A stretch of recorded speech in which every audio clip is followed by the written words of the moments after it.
As-tu déjà vu un enfant attendre, alors qu'il ne restait déjà plus personne pour lui? Il y a des silences qui pèsent plus lourd que la neige, et des regards qui gardent des hivers entiers. Dans cet orphelinat perdu entre les montagnes, tandis que Noël illuminait chaque fenêtre du village, il y avait une petite fille qui ne célébrait pas. Elle résistait seulement. Maria était la dernière. Celle que personne n'avait choisie. Celle qui avait appris à dire au revoir aux autres enfants avec un sourire brisé, même si, à l'intérieur, elle se fissurait un peu plus à chaque fois. Cette nuit-là, la maison était si vide que même le vent semblait porter sa solitude. Doña Rosa, la femme qui s'était toujours occupée d'elle, essayait de réchauffer l'atmosphère avec des histoires et de la tendresse.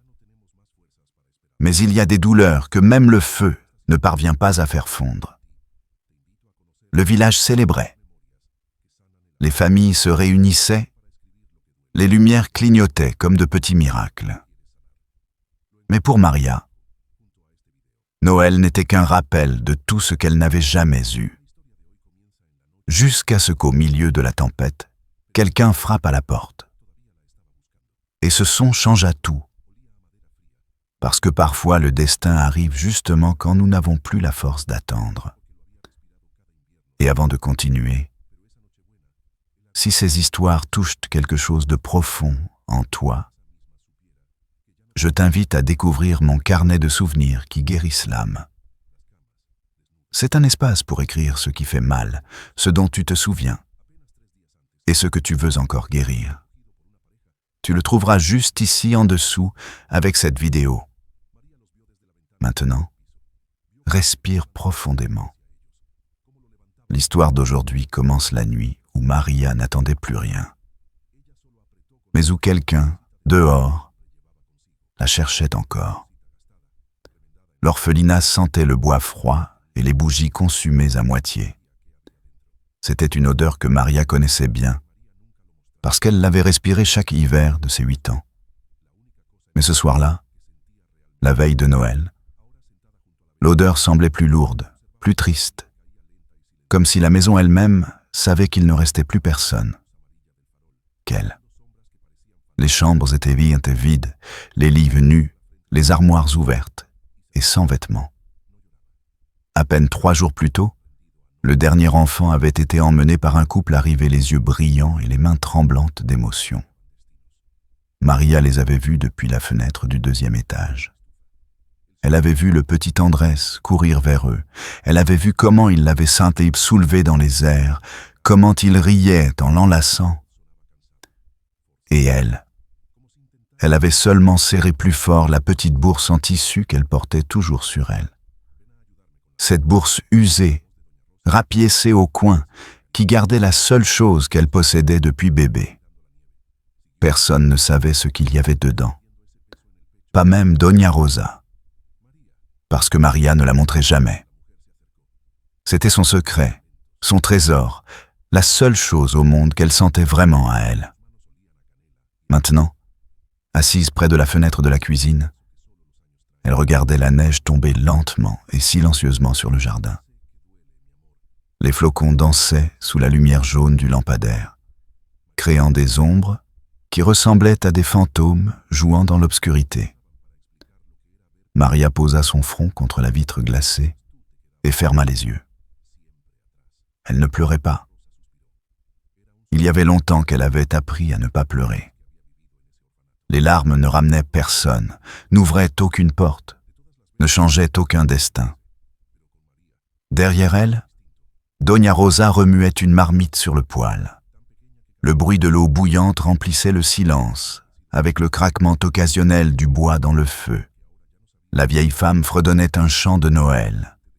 Mais sa voix sonnait fatiguée, forcée, comme si elle essayait de combler le vide, avec des mélodies qui n'avaient plus de sens.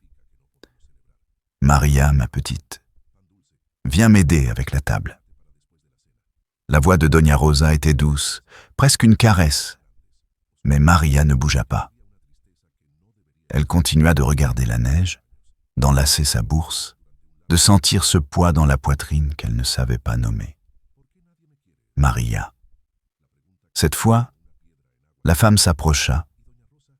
Ses pas étaient lents, lourds. Elle portait un tablier taché de farine et ses mains sentaient la cannelle et le sucre. Elle s'agenouilla près de la petite avec cet effort que seules les années apportent et posa une main ridée sur sa petite épaule. « Je sais que ça fait mal, mon amour. Je sais que cette nuit est différente. » Maria ne répondit pas parce qu'elle ne savait pas quoi dire, parce que les mots ne suffisaient pas à expliquer ce que c'était de voir tous les autres partir un par un, tandis que toi, tu restais derrière. Toujours derrière, Doña Rosa soupira. C'était un soupir profond, rempli de tous les Noëls qu'elle avait vécus dans cet orphelinat, de tous les enfants qu'elle avait vus arriver et partir, de toutes les fois où elle avait dû dire au revoir. Mais avec Maria c'était différent. Parce que Maria était arrivée bébé, si petite qu'elle tenait dans les bras comme un rêve fragile, et qu'elle avait grandi là, entre ces murs, sous ce regard qui ne savait plus s'il était celui d'une mère, d'une grand-mère, ou simplement de quelqu'un qui avait appris à aimer sans condition. Aujourd'hui, il n'y aura que toi et moi, dit Doña Rosa en essayant de sourire. Mais ça ne veut pas dire qu'on ne peut pas célébrer.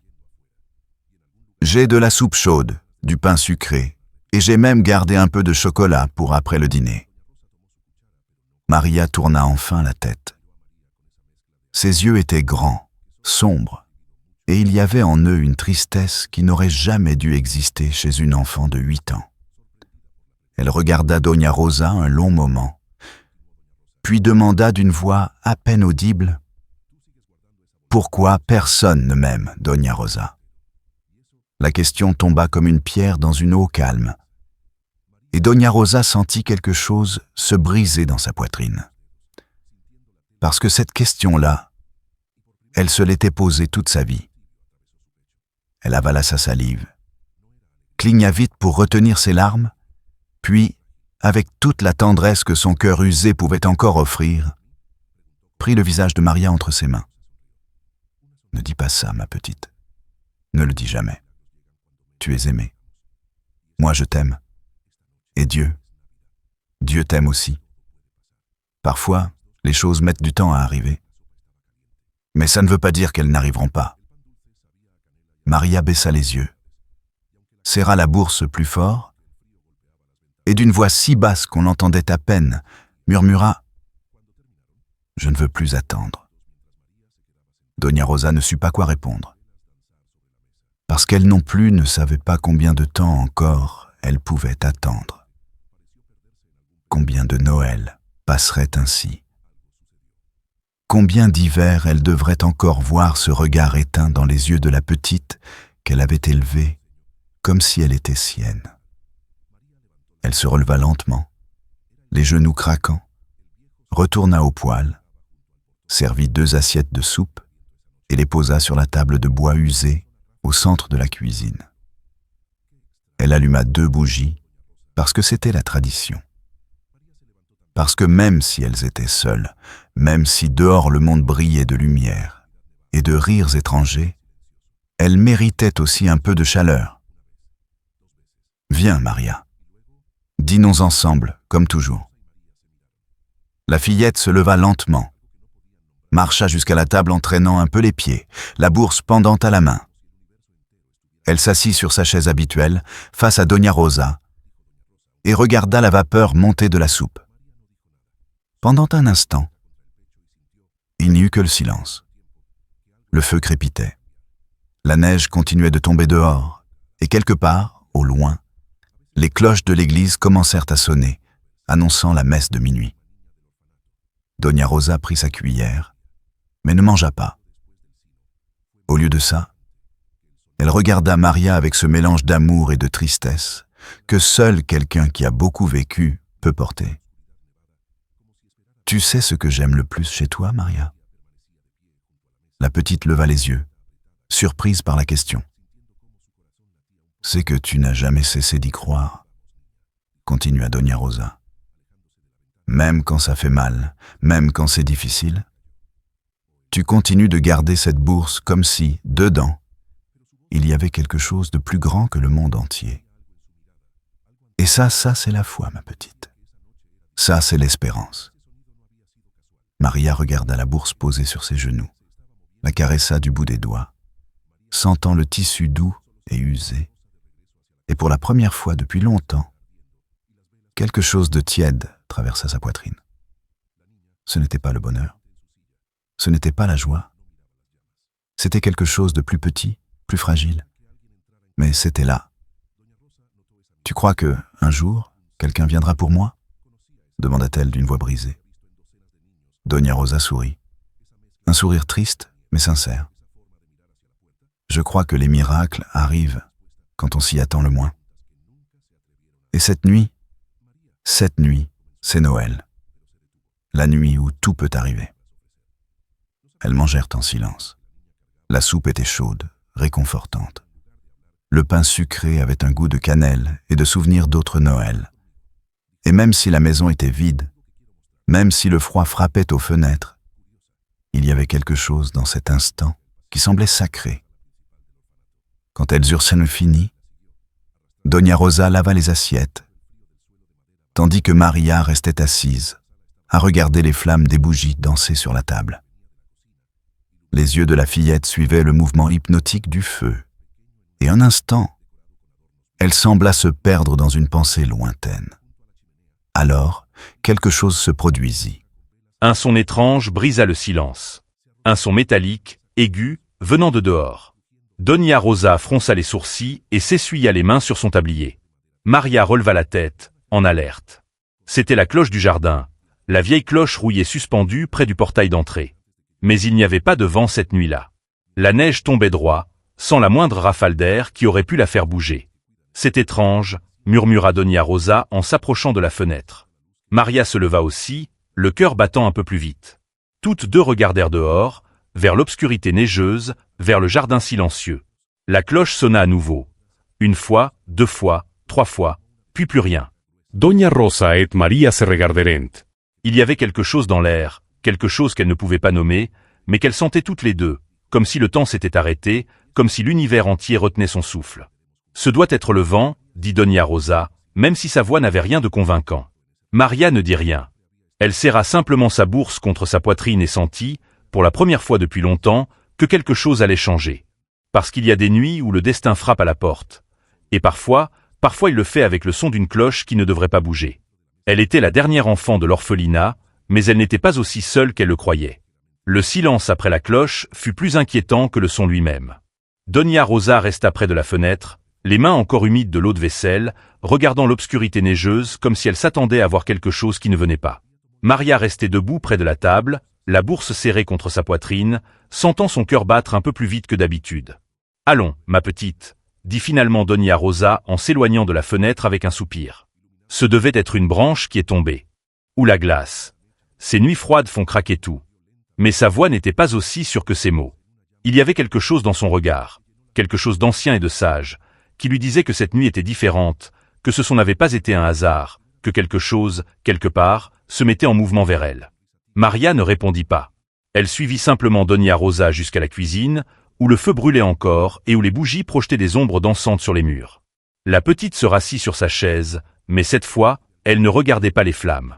Elle regardait la porte, comme si elle attendait que quelqu'un entre d'un moment à l'autre. Doña Rosa remarqua ce regard et sentit une douleur dans la poitrine. Elle connaissait cette expression. Elle l'avait vue chez des dizaines d'enfants au fil des années. Ce mélange d'espoir et de peur. Cette façon de regarder la porte comme si, de l'autre côté, pouvait se trouver la réponse à toutes les questions qu'il n'osait jamais poser. « Maria », commença Doña Rosa, mais elle s'arrêta. Elle ne savait pas quel mot offrir. Elle ne savait pas comment combler ce vide que la fillette portait depuis toujours. Alors, au lieu de parler, elle fit la seule chose qu'elle savait faire, prendre soin. « Viens avec moi », dit-elle doucement. « Il y a quelque chose que je veux te montrer. » Maria leva les yeux, curieuse. Doña Rosa marchait déjà vers le couloir qui menait au grand salon de l'orphelinat. La fillette se leva et la suivit en traînant un peu les pieds, sentant le froid du plancher de bois sous ses chaussettes usées. Le salon était presque dans l'obscurité. Seule la lumière faible venant de la cuisine éclairait partiellement la pièce. Il y avait un petit sapin de Noël dans un coin, décoré de vieux ornements et de guirlandes qui ne fonctionnaient plus. Près de la cheminée, éteinte et froide, se trouvait une table basse avec des bougies à moitié consumées. Doña Rosa s'agenouilla près de cette table avec effort. Ses genoux craquant sous le poids des années, ouvrit un petit tiroir et en sortit une boîte en bois sculpté. C'était une boîte ancienne, avec des détails usés par le temps, mais encore belle. « Cette boîte est ici depuis avant mon arrivée », expliqua Doña Rosa en l'ouvrant avec soin. On dit que chaque veille de Noël, ceux qui veillent sur cet endroit allument une bougie spéciale. Une bougie qui représente la lumière qui ne s'éteint jamais. L'espoir qui demeure, même quand tout semble sombre. Dans la boîte, il y avait des bougies de différentes tailles, certaines neuves, d'autres à moitié utilisées. Doña Rosa prit une grosse bougie de cire blanche, avec de petites marques à la surface qui semblaient être des années d'histoires accumulées. « C'est la dernière bougie de la tradition », dit-elle en regardant Maria. « Et cette nuit, toi et moi, nous l'allumerons ensemble. » Maria s'approcha, fascinée. Elle n'avait jamais participé à ce rituel. Elle avait toujours été entourée d'autres enfants. Et Doña Rosa allumait la bougie seule, en silence, pendant que tous dormaient. Mais cette nuit, il n'y avait qu'elles deux. Doña Rosa posa la bougie au centre de la table basse, puis chercha les allumettes dans le tiroir. Ses mains tremblaient légèrement, pas seulement à cause de l'âge, mais à cause de l'émotion contenue. Elle regarda Maria et lui tendit la boîte d'allumettes. « C'est toi qui l'allumes, ma petite. Parce que cette lumière est à toi aussi. » Maria prit la boîte de ses petites mains tremblantes, sortit une allumette et la regarda un moment comme si c'était quelque chose de sacré. Puis, avec précaution, elle l'alluma. La flamme jaillit, petite et dorée, illuminant son visage d'une lueur chaude. Elle l'approcha de la mèche de la bougie. Le feu prit lentement, grandit jusqu'à devenir une flamme stable et brillante, remplissant la pièce d'une lumière douce et rassurante. Doña Rosa sourit, et Maria, pour la première fois depuis longtemps, Maria sourit aussi. C'était un sourire timide, fragile, mais réel. Maintenant, on demande, dit Doña Rosa en fermant les yeux. On demande tout ce dont on a besoin, tout ce qu'on espère. Et on croit que, d'une manière ou d'une autre, ce sera entendu. Maria ferma les yeux aussi et, dans sa tête, sans mots, sans forme. Elle demanda. Elle demanda de ne pas être seule. Elle demanda d'être choisie. Elle demanda d'appartenir à quelqu'un. Et pendant qu'elle demandait, elle serra sa bourse plus fort, sentant le petit relief à l'intérieur. Le relief qu'elle n'avait jamais montré à personne. Quand elles rouvrirent les yeux, la bougie brûlait toujours, constante et sereine. Et pendant un instant, tout sembla aller bien. Pendant un instant, l'orphelinat vide ne parut pas si vide. Elles restèrent là, assises sur le plancher de bois, à regarder la flamme danser. Doña Rosa commença à parler comme elle le faisait pendant les longues nuits. Elle racontait des histoires de l'orphelinat, des enfants qui étaient passés, des anciens Noëls où la maison était pleine de rires et de chants. Il y a eu une petite fille il y a de nombreuses années, dit Doña Rosa d'une voix nostalgique, qui est arrivée ici en plein hiver. Elle était si effrayée qu'elle ne parlait pas, ne mangeait pas, ne dormait pas. Elle restait assise près de la fenêtre à regarder la neige en attendant que quelqu'un vienne la chercher. Maria écoutait attentivement, sentant que cette histoire lui semblait étrangement familière. Les semaines ont passé, puis les mois, et personne n'est venu. Mais un jour, une femme âgée est venue à l'orphelinat. Elle ne venait pas adopter, elle venait seulement apporter des dons. Et quand elle a vu cette petite assise près de la fenêtre, quelque chose dans son cœur a bougé. Elle s'est approchée, lui a demandé son nom. Et la petite a enfin parlé. Elle a dit son nom pour la première fois depuis des mois. Doña Rosa marqua une pause, regardant le feu avec les yeux brillants. Cette femme l'a adoptée, et cette petite a grandi heureuse, aimée, complète. Parce que parfois, le miracle n'arrive pas quand on l'attend. Il arrive quand on en a le plus besoin. Maria sentit un nœud dans la gorge. Elle voulait croire à cette histoire. Elle voulait croire que son miracle, à elle aussi, arriverait. Mais il y avait quelque chose en elle, quelque chose de sombre et de lourd, qui chuchotait que peut-être elle était différente, peut-être elle était l'exception. Et si personne ne vient jamais pour moi, dit Maria d'une voix tremblante. Doña Rosa tourna la tête vers elle, surprise par la brutalité de la question. Mais au lieu de répondre avec des mots vides, avec des promesses qu'elle ne pouvait pas tenir, Doña Rosa fit quelque chose de différent. Elle tendit la main et prit la petite main de Maria entre les siennes. « Alors moi, je serai ici, dit-elle avec fermeté. Je serai toujours ici, parce que tu n'es pas seulement une enfant qui vit dans cet orphelinat. Tu fais partie de ma vie. Tu es ce qui se rapproche le plus d'une fille que j'ai jamais eue. » Les mots tombèrent comme des pierres dans une eau profonde. Maria les sentit s'enfoncer dans son cœur, lourds et vrais. Et pour la première fois, quelque chose en elle se relâcha. Ce n'était pas la famille dont elle avait rêvé, ce n'était pas le miracle qu'elle avait attendu, mais c'était de l'amour. Et l'amour, même quand il n'est pas parfait, compte toujours. Moi aussi je t'aime, Doña Rosa, murmura Maria, les larmes s'accumulant dans ses yeux. Elles s'embrassèrent là, près de la bougie qui brûlait dans l'obscurité, près du sapin sans lumière, au milieu d'un orphelinat vide qui, pendant un instant, se sentit comme un foyer. Quand elles se séparèrent, Doña Rosa essuya ses larmes du dos de la main et sourit avec ce mélange de tristesse et de joie que seuls les vieux connaissent. « Bon, assez de larmes, dit-elle en essayant d'avoir l'air joyeux. C'est la veille de Noël, et la veille de Noël, il y a toujours quelque chose de sucré. » Elles retournèrent à la cuisine. Doña Rosa sortit le chocolat qu'elle avait gardé et le chauffa dans une petite casserole. L'odeur remplit la pièce, riche et réconfortante. Elle servit 2 tasses et elles s'assirent à nouveau à la table, sous la lumière des bougies. Maria prit une gorgée. C'était chaud, sucré, parfait, et en buvant, elle sentit que peut-être, juste peut-être, tout irait bien. « Doña Rosa, dit-elle après un moment, est-ce que je peux vous montrer quelque chose ?» La vieille femme la regarda avec curiosité. Maria ne proposait jamais de montrer quoi que ce soit.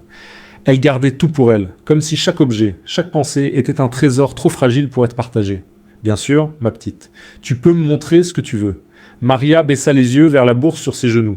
Elle la caressa un instant, hésitante. Puis, lentement, elle l'ouvrit. Elle glissa sa petite main à l'intérieur et en sortit quelque chose enveloppé dans un tissu doux. Elle le déplia avec soin, comme si c'était la chose la plus précieuse au monde.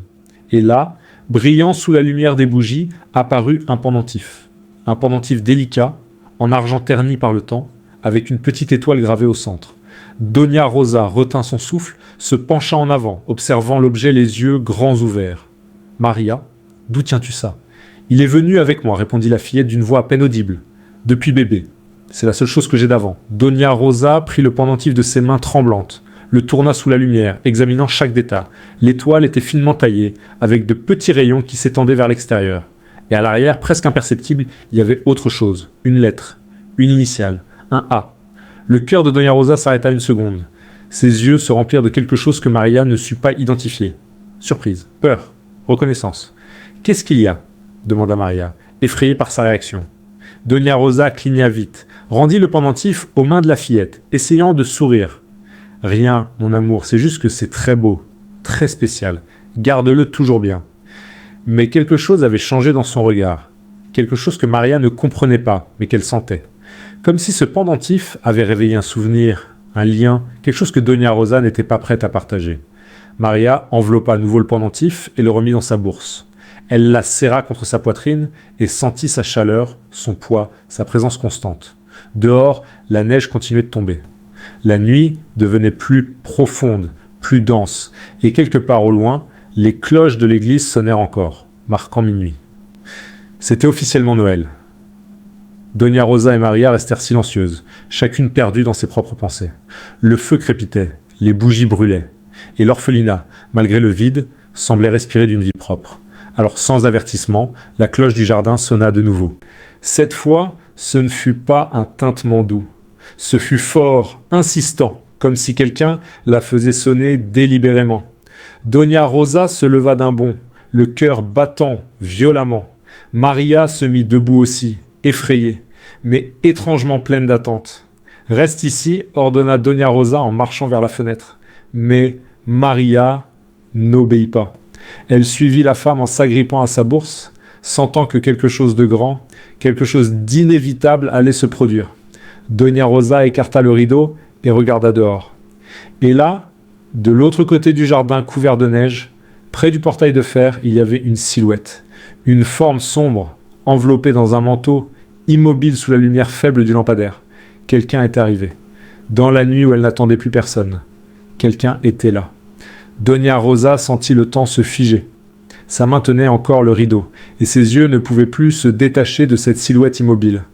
La neige tombait sur elle, s'accumulant sur ses épaules, sur sa tête, comme si elle était là depuis des heures, à attendre, à douter, à rassembler son courage. Maria s'approcha, essayant de voir par-dessus l'épaule de Doña Rosa.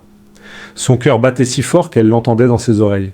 Elle ne savait pas qui c'était. Elle ne savait pas pourquoi cette personne était là. Mais quelque chose en elle, quelque chose de profond et d'inexplicable, lui disait que cette silhouette n'était pas arrivée par hasard. « Qui est-ce » chuchota Maria d'une voix à peine audible. Doña Rosa ne répondit pas tout de suite. Elle continua de regarder, d'étudier, d'essayer de distinguer un trait sous l'obscurité et la neige, mais la silhouette restait immobile, presque comme une statue, comme si elle-même n'était pas sûre de faire le pas suivant. « Je ne sais pas », murmura finalement Doña Rosa, mais sa voix sonnait tendue, inquiète, parce qu'en toutes ces années, à l'orphelinat, personne ne venait la veille de Noël. Personne ne s'arrêtait au portail à minuit, et encore moins quand l'orphelinat était officiellement fermé, quand tous les enfants avaient été adoptés, quand il ne restait plus qu'elle et Maria. La cloche sonna encore, plus fort, plus désespérée. Doña Rosa lâcha le rideau et se tourna vers Maria. Ses yeux, d'ordinaire chauds et paisibles, montraient quelque chose d'autre, entre protection et peur. « Toi, tu restes ici, dit-elle fermement, en tenant Maria par les épaules. Tu ne sors pas de la cuisine, tu m'entends ?» Maria acquiesça, mais ses yeux restaient fixés sur la fenêtre. Elle voulait voir, elle avait besoin de voir, parce que quelque chose en elle lui criait que cette personne venait pour elle. Doña Rosa marcha vers la porte principale lentement, les mains tremblantes. Elle prit un châle de laine accroché près de l'entrée et le posa sur ses épaules. Puis elle inspira profondément, tourna la clé dans la serrure et ouvrit. Le froid entra comme une rafale violente, apportant des flocons de neige et le bruit du vent soufflant entre les arbres. Doña Rosa sortit sur le perron, referma la porte derrière elle et avança de quelques pas dans le jardin. La silhouette était toujours là. Et maintenant, sous une lumière plus proche, Doña Rosa distingua davantage. C'était une femme. Elle portait un manteau sombre trempé de neige, les cheveux collés au visage, les épaules voûtées par le froid. Elle avait l'air épuisée, au bord de l'effondrement. « Qui êtes-vous » demanda Doña Rosa, élevant la voix au-dessus du vent. « Que venez-vous chercher ici ?» La femme releva la tête lentement. Ses yeux brillaient sous la lumière du lampadaire, humide, désespérée. Elle fit un pas en avant, vacillant légèrement, comme si elle tenait à peine debout. « S'il vous plaît » Sa voix était rauque, brisée. « S'il vous plaît, j'ai besoin de vous parler. » Doña Rosa ne bougea pas. Au fil des années, elle avait appris à être prudente, à ne pas ouvrir grand les portes sans savoir qui était de l'autre côté, parce que dans cet orphelinat vivaient des enfants, et les enfants devaient être protégés avant tout. « L'orphelinat est fermé, dit-elle d'un ton ferme, mais pas cruel. Il n'y a pas d'enfants à adopter en ce moment. »« Je ne viens pas adopter, » répondit la femme rapidement en faisant un autre pas. « Je viens chercher. » Ces mots tombèrent comme un éclair. Doña Rosa sentit un frisson qui n'avait rien à voir avec le froid. Elle serra son châle contre sa poitrine et plissa les yeux. « Chercher qui ?» La femme ouvrit la bouche, mais aucun mot ne sortit. Ses lèvres tremblaient, ses mains rouges de froid se refermèrent en poings tremblants. Puis, dans un effort visible, elle dit « Une petite fille, ma fille. » Le monde sembla s'arrêter. Doña Rosa sentit le sol sous ses pieds devenir instable. Parce que ces mots-là étaient ceux que chaque enfant d'un orphelinat rêvait d'entendre, mais aussi les plus dangereux. Ceux qui pouvaient briser des cœurs, ceux qui pouvaient changer des vies pour toujours. « Votre fille ?» répéta Doña Rosa avec une méfiance lourde. « Et pourquoi croyez-vous qu'elle est ici ?» La femme fit un pas de plus. Elle était assez proche maintenant pour que Doña Rosa voie clairement son visage. Elle était jeune, peut-être 40 ans, avec des traits marqués par la fatigue et la souffrance. Ses yeux vert émeraude brillaient d'un mélange d'espoir et de désespoir qui faisait mal rien cul ou à regarder. « Parce que je l'ai cherchée partout, » dit-elle d'une voix tremblante. « Dans chaque orphelinat, dans chaque registre, dans chaque endroit où l'on m'a dit qu'elle pouvait être. Et ceci est le dernier. Le seul qu'il me reste. » Doña Rosa ne savait pas quoi dire. Elle avait entendu de telles histoires auparavant. Des mères qui revenaient après des années chercher les enfants qu'elles avaient perdus. Certaines pour de vraies raisons, d'autres voulaient seulement quelque chose. De l'argent. De l'attention. Une rédemption qu'elle ne méritait pas. Comment s'appelle-t-elle ? Demanda Doña Rosa en croisant les bras. Votre fille. Comment s'appelle-t-elle ? La femme hésita. Et dans cette hésitation, Doña Rosa vit quelque chose qui l'inquiéta profondément. Parce que si c'était vraiment sa fille, Comment pouvait-elle douter? Je ne suis pas sûr du nom qu'on lui a donné, admit la femme, des larmes coulant sur ses joues. Parce qu'on me l'a prise avant que je puisse. Avant que je puisse, elle ne termina pas. Elle se plia sur elle-même, sanglotant, tremblant sous la neige qui tombait sans pitié. Doña Rosa sentit une pointe de compassion, mais elle resta ferme. Elle ne pouvait pas se permettre d'être naïve. Pas quand Maria était dedans, en train d'attendre, de sentir, d'imaginer des choses qu'elle ne devrait peut-être jamais imaginer. « Il me faut plus que des paroles, » dit Doña Rosa, d'une voix grave. « Il me faut des preuves, des documents, quelque chose qui me dise que vous êtes bien celle que vous prétendez être. » La femme releva la tête, essuyant ses larmes du dos de la main. « J'ai une photo, dit-elle entre deux sanglots, une vieille photo, déchirée. Mais elle est là. » Elle fouilla désespérément dans les poches de son manteau avec des mains tremblantes qui peinaient à saisir quoi que ce soit. Finalement, elle sortit quelque chose enveloppé dans du plastique, le déplia avec soin et le tendit à Doña Rosa. « S'il vous plaît, regardez-la. Juste, regardez-la. » Doña Rosa fit un pas en avant, réticente, et prit la photo. Elle la rapprocha de la lumière du lampadaire et l'examina.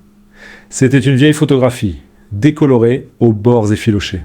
On y voyait un nouveau-né, enveloppé dans une couverture blanche, les yeux fermés. Et autour du cou du bébé, clairement visible, il y avait un pendentif. Un pendentif avec une étoile. Le cœur de Doña Rosa s'arrêta. Ses yeux s'ouvrirent tout grands. Et à cet instant, elle sut que cette femme ne mentait pas. Parce que ce pendentif, ce maudit pendentif, c'était le même que Maria venait de lui montrer quelques minutes plus tôt. « Mon Dieu !» murmura Doña Rosa, sentant ses jambes trembler. La femme la regarda avec désespoir. « Vous la reconnaissez? Elle est ici, s'il vous plaît. Dites-moi qu'elle est ici. » Doña Rosa ne répondit pas. Elle ne pouvait pas. Son esprit était un tourbillon de pensées, d'émotions, de peur qu'elle ne savait pas gérer. Si cette femme disait la vérité, si elle était réellement la mère de Maria, alors tout allait changer. Tout. Et Doña Rosa, qui s'était occupée de cet enfant pendant 8 ans, qu'il avait vu grandir, qu'il aimait comme si elle était sienne, devrait la laisser partir. « Attendez ici, dit-elle finalement d'une voix brisée. Ne bougez pas. » Elle tourna les talons et marcha vers la maison, la photo serrée dans sa main tremblante. Elle monta les marches du perron, entra et referma la porte derrière elle. Maria était là, debout dans le couloir, les yeux grands ouverts et le visage pâle. « Qu'est-ce, Doña Rosa ?» demanda-t-elle d'une voix aiguë, effrayée. Doña Rosa ne sut pas quoi répondre. Elle resta immobile, regardant la fillette qui avait été sa compagnie, sa joie, sa raison de se lever chaque matin depuis des années, et sentit quelque chose se briser en elle. « Maria !» commença-t-elle, mais sa voix se cassa. La fillette courut vers elle et s'accrocha à sa taille, serrant de toutes ses forces. « J'ai peur, » chuchota Maria. « Je ne sais pas pourquoi, mais j'ai très peur. » Doña Rosa ferma les yeux et l'enlaça, parce qu'elle aussi avait peur. Peur de ce qui allait venir. Peur de perdre la seule personne qui donnait un sens à sa vie. Peur qu'après tant d'années à s'occuper d'enfants qui partaient toujours, cette fois la douleur soit trop grande. « Écoute-moi, ma petite, » dit Doña Rosa en s'agenouillant devant Maria et en prenant son visage entre ses mains. « Quoi qu'il arrive cette nuit, je veux que tu saches quelque chose. Tu es aimée. Tu l'as toujours été. Et rien de ce qui se passera ne changera cela. » Maria la regarda, les larmes aux yeux. « Pourquoi tu parles comme ça? Qu'est-ce qui se passe ?» Doña Rosa avala sa salive. Puis, lentement, elle sortit la photo que la femme lui avait donnée et la montra à Maria. « Tu reconnais ça ?» Maria regarda la photo. Ses yeux s'ouvrirent tout grands, parce que là, dans cette image floue et vieille, c'était elle. Ou du moins, le bébé qu'elle avait été. Et autour de son cou, clairement visible, il y avait le pendentif. Son pendentif. « C'est moi » chuchota-t-elle d'une voix tremblante. Doña Rosa acquiesça, incapable de retenir ses larmes. « Je crois que oui, mon amour. Je crois que oui. » Maria prit la photo avec des mains tremblantes. Elle la regarda longtemps, sentant quelque chose en elle s'effondrer et se reconstruire en même temps. Parce que cette photo signifiait quelque chose. Elle signifiait que quelqu'un l'avait tenue dans ses bras. Que quelqu'un l'avait aimée, ne serait-ce qu'un instant. Qu'elle n'était pas venue au monde complètement seule. « Qui m'a donné ça ?» demanda-t-elle d'une voix brisée. Doña Rosa inspira profondément. « Il y a une femme dehors. Elle dit que t'es sa fille. » Les mots tombèrent comme des pierres. Maria leva les yeux, remplie de larmes, de peur, d'espoir, de tout ce qu'une enfant de 8 ans ne devrait pas sentir en même temps. Ma maman Doña Rosa acquiesça lentement. C'est ce qu'elle dit. Mais je n'en suis pas encore sûr. Je dois lui poser d'autres questions. Je dois être certaine. Maria serra la photo contre sa poitrine, avec sa bourse. Son esprit était un chaos d'émotions. Elle avait attendu ce moment toute sa vie. Elle en avait rêvé. Elle avait prié pour lui. Mais maintenant qu'il était là, maintenant qu'il était réel, elle avait plus peur que jamais. « Et si ce n'est pas moi ?» chuchota-t-elle. « Et si c'est une erreur ?» Dona Rosa la serra fort. « Alors elle s'en ira, et toi et moi, nous resterons ici, ensemble, comme toujours. » Mais elles savaient toutes les deux que ce n'était pas entièrement vrai. Parce que quelque chose avait changé. Quelque chose s'était déplacé dans l'univers. Et rien ne serait plus comme avant. Dehors, la femme attendait toujours sous la neige, tremblante, en pleurs, suppliant en silence, que ce soit enfin la bonne porte. Et dedans, dans la chaleur de l'orphelinat, deux cœurs se préparaient à ce qui allait venir.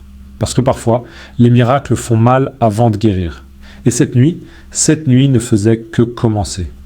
Dona Rosa resta à genoux devant Maria pendant un moment qui sembla éternel. Elles se regardèrent en silence, la photo toujours serrée dans les mains de la fillette, le poids de l'inconnu tombant sur elle, comme la neige qui n'arrêtait pas de tomber dehors. Finalement, Dona Rosa se releva lentement, les genoux craquants, s'essuya les larmes du dos de la main et inspira profondément, essayant de retrouver la maîtrise qu'elle avait perdue. « Reste ici », dit-elle d'une voix ferme mais tremblante. « Je vais lui parler, lui poser les questions que je dois poser, et ensuite on verra quoi faire. » Maria acquiesça, mais ne lâcha pas la photo. Elle la tenait comme une bouée au milieu d'une tempête, comme si ce morceau de papier vieux usé était la seule chose qui la maintenait dans la réalité. Dona Rosa marcha vers la porte, mais avant de l'ouvrir, elle s'arrêta. Elle tourna la tête et regarda Maria une dernière fois. Il y avait tant d'amour dans ce regard, tant de peur, tant de tristesse anticipée. « Je t'aime, Maria. Souviens-toi de ça, quoi qu'il arrive. » Et avant que la fillette puisse répondre, Dona Rosa ouvrit la porte et ressortit dans le froid. La femme était toujours là, debout sous la neige, tremblante de froid et d'émotions contenues. Quand elle vit Dona Rosa sortir, elle fit un pas en avant, les yeux brillants d'espoir. « Alors ?» demanda-t-elle d'une voix urgente. « Elle est ici ?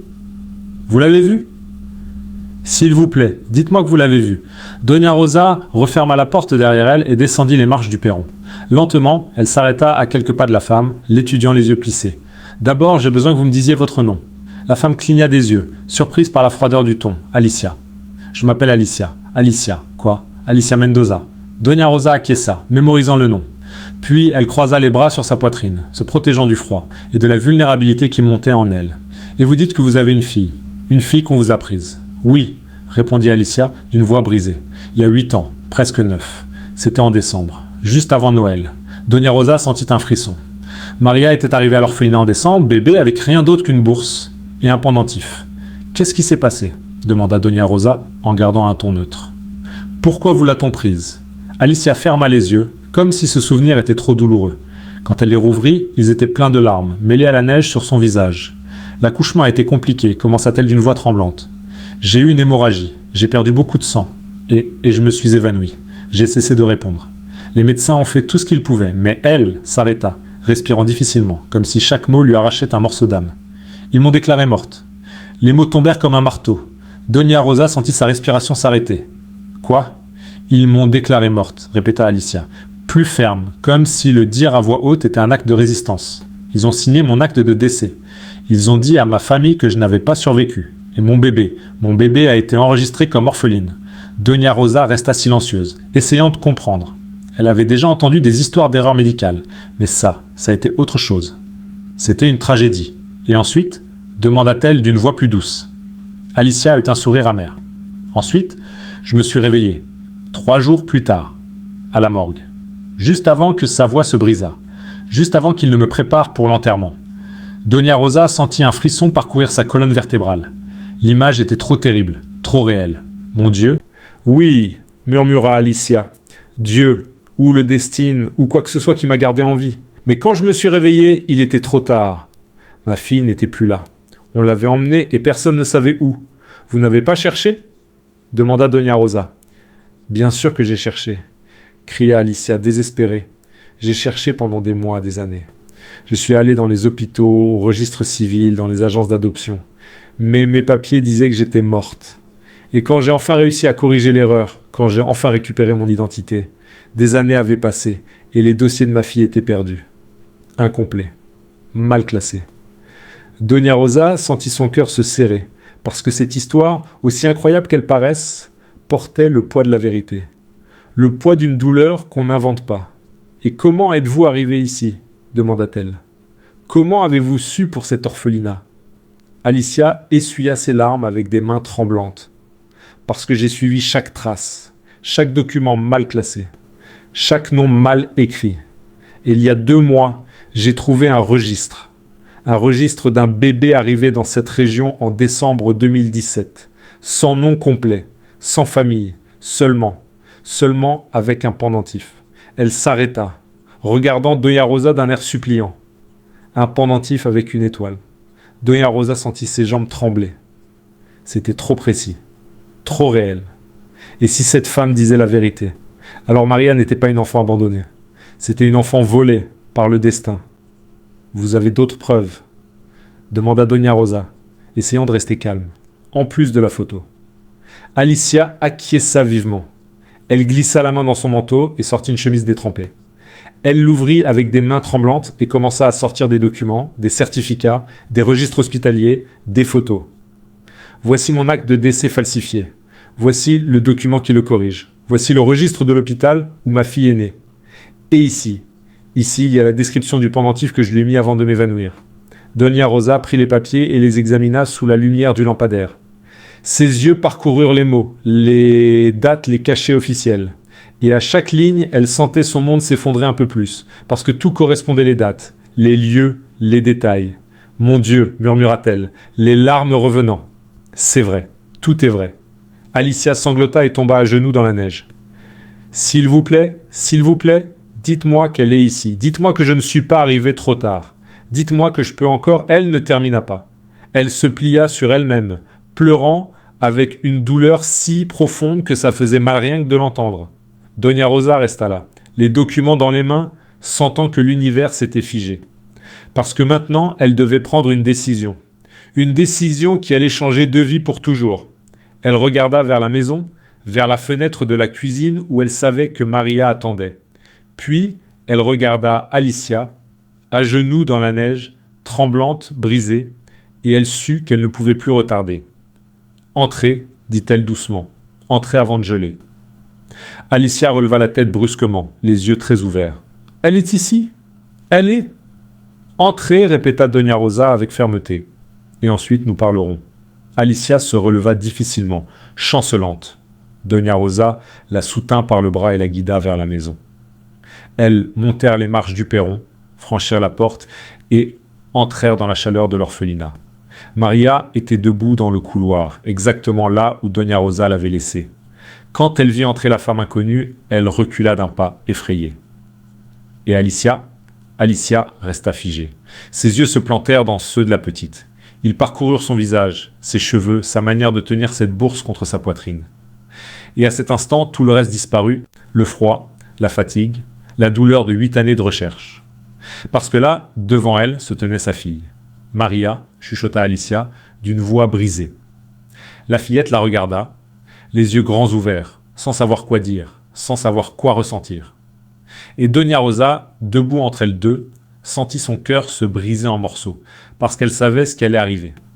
Elle savait à partir de ce moment, rien ne serait plus jamais pareil. Alicia fit un pas en avant, tremblante, les mains tendues, comme si elle voulait toucher Maria, mais n'osait pas. « Toi, tu es Maria, n'est-ce pas ?» La fillette acquiesça lentement, sans lâcher la bourse. « Oui. » Alicia porta une main à sa bouche, essayant de retenir un sanglot. Les larmes coulaient librement sur son visage, se mêlant à la neige fondue dans ses cheveux. « Je suis. » Essaya-t-elle de parler, mais sa voix se brisa. « Je crois que je suis ta maman. » Les mots tombèrent comme le tonnerre. Maria sentit tout son corps se tendre. Son esprit était un tourbillon d'émotions qu'elle ne savait pas comment gérer. Elle avait attendu ce moment toute sa vie. Mais maintenant qu'il était là, maintenant qu'il était réel, elle ne savait pas si elle voulait que ce soit vrai. Parce que si c'était vrai, alors cela signifiait qu'elle avait été seule pendant 8 ans alors qu'elle n'aurait pas dû l'être. Cela signifiait qu'elle avait souffert, attendu, pleuré des nuits entières en croyant que personne ne l'aimait. Et ça faisait plus mal que tout. « Ma maman ?» répéta Maria d'une voix tremblante. « Où étais-tu » Alicia fit un pas de plus, mais Doña Rosa posa une main sur son épaule. « Doucement, dit-elle fermement. Elle a besoin de temps. » Alicia acquiesça en essuyant ses larmes. Elle resta là, à quelques mètres de Maria, le cœur détruit et l'espoir brûlant en même temps. « Tu as raison de poser cette question, dit-elle d'une voix tremblante. Tu as le droit d'être en colère, de ne pas me croire, de me haïr même. Maria ne répondit pas. Elle la regardait seulement, avec ses grands yeux sombres qui avaient vu trop de choses pour quelqu'un d'aussi jeune. Mais je veux que tu saches quelque chose, continua Alicia en s'agenouillant pour être à la hauteur de l'enfant. Je ne t'ai jamais laissé. Je ne t'ai jamais abandonné. On m'a arraché à toi et depuis le moment où je me suis réveillé, depuis ce moment, je ne t'ai pas cessé de te chercher un seul jour. Maria serra sa bourse plus fort. Elle voulait croire. Elle voulait tellement croire. Mais il y avait en elle quelque chose d'obscur et de terrorisé qui lui murmurait que c'était trop beau pour être vrai, que, d'une manière ou d'une autre, cela finirait en une autre déception. « Comment je sais que tu dis la vérité ?» demanda-t-elle d'une petite voix. Alicia sourit à travers ses larmes. « Parce que tu as un pendentif avec une étoile. Et moi, j'ai l'autre moitié de ton histoire. » Lentement, elle glissa la main dans son manteau et en sortit quelque chose. Un autre morceau de photo. Elle le tendit à Maria. Cette photo était entière un jour, mais elle s'est déchirée. Elle s'est déchirée le jour où je t'ai perdu. Et j'ai porté ce morceau depuis, en attendant le jour où je pourrais la réunir. Maria regarda le morceau de photo, puis regarda celui qu'elle tenait. Et quelque chose en elle bougea. Parce que si elle réunissait ces deux morceaux, peut-être, juste peut-être, elle pourrait aussi réunir les morceaux brisés de son cœur. Mais elle avait encore peur. Tellement peur.